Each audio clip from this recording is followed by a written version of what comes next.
kebencian kepada Rasulullah sallallahu alaihi wasallam. Dia tidak suka. Bahkan ketika terjadi perang Badar, mereka meremehkan para sahabat Rasulullah SAW, kaum muslimin. Mereka tidak akan menang.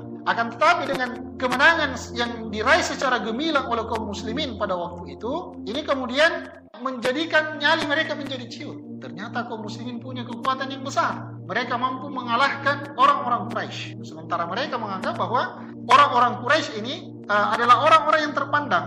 Ya, orang-orang yang terpandang di Jazirah Arab, sebelum kita jelaskan sebelumnya, orang-orang Quraisy ini memiliki kedudukan yang sangat mulia di tengah-tengah mereka. Ketika kaum muslimin mendapatkan kemenangan yang gemilang di perang Badar, maka kemudian ini menjadikan nyali mereka menjadi ciut. Maka kemudian sejak itulah Abdullah bin Ubay bin Salul bersama dengan kelompoknya ini menunjukkan atau menampakkan ya keimanan mereka kepada Rasulullah SAW. Pura-pura menampakkan keimanan kepada Rasulullah SAW, sementara di hati mereka sangat membenci Rasulullah SAW.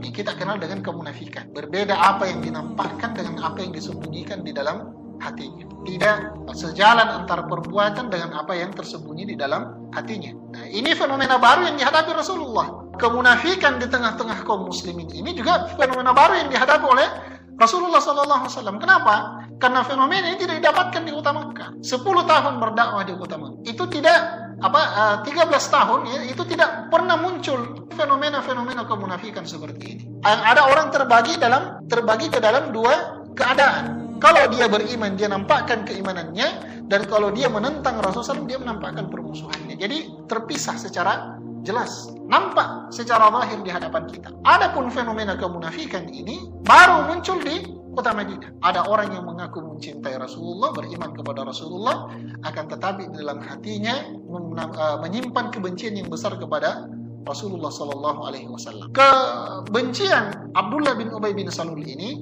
juga nampak ketika terjadi perang Uhud. Ketika nampak terjadi perang Uhud, Rasulullah SAW menginstruksikan pembagian pasukan. Lalu kemudian datanglah Abdullah bin Ubay bin Salul. Dia mengatakan, Rasulullah, apakah engkau tidak mau mendengarkan saran saya terhadap apa yang akan kita lakukan ini? Maka Rasulullah SAW ketika itu mengetahui tentang kemunafikan Abdullah bin Ubay bin Salul ini, itu dari wahyu. Sudah ditahu memang, ya, orang ini tidak beres, ya.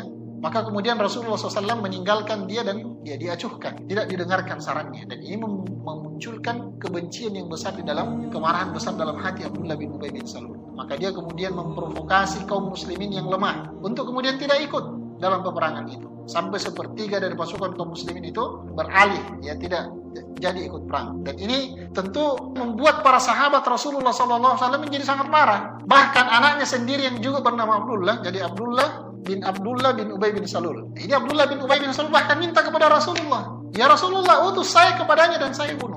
Begitu besar ya amarah para sahabat ketika itu terhadap ya apa yang dilakukan oleh Abdullah bin Ubay bin Salul. Tidak berhenti di situ, dia memanfaatkan kebencian orang-orang Yahudi kepada Rasulullah SAW. Jadi pernah orang-orang Yahudi itu dari Bani Nadir di Madinah itu berencana membunuh Rasulullah. Dia manfaatkan lagi Abdullah bin Ubay bin Salul. Ketika Rasulullah SAW mengetahui tentang niat jahat mereka itu, maka Rasulullah SAW memberikan kesempatan waktu kepada mereka selama 7 hari ya, untuk meninggalkan kota Madinah. Dengan niat buruk mereka itu, mereka mau membunuh Rasulullah.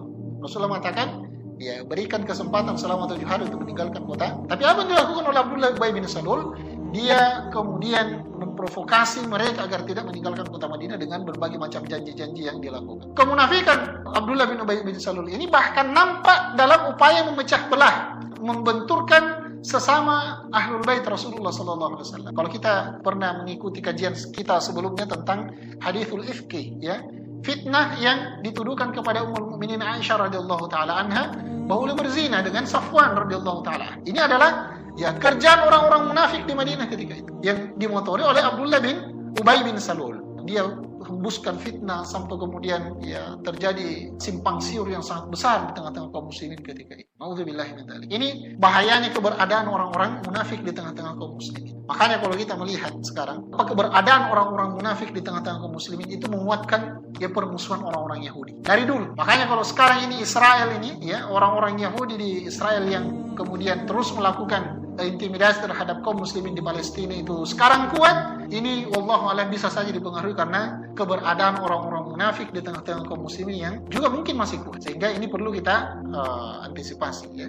Orang-orang munafik yang menyembunyikan keimanan di tengah-tengah kita dan kaum muslimin tentu lebih berbahaya daripada orang yang telah menampakkan kekufuran dan kebenciannya kepada Islam itu sendiri. Sebagaimana Abdullah bin Ubay bin Salul di hadapan kaum muslimin di tengah kota Madinah.